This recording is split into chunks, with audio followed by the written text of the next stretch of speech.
Dewi Persik bongkar tabiat buruk kekasihnya, masih butuh waktu kayaknya. Tabiat buruk kekasih Dewi Persik yang seorang pilot akhirnya terbongkar. Justru tabiat kekasih Dewi Persik bernama Ruli itu dibongkar oleh mantan istri Angga Wijaya.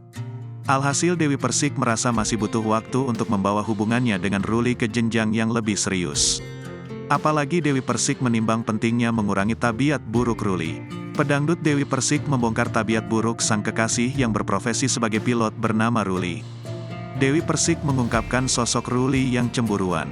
Seperti halnya ketika Dewi Persik sedang manggung dan duet dengan pria lain.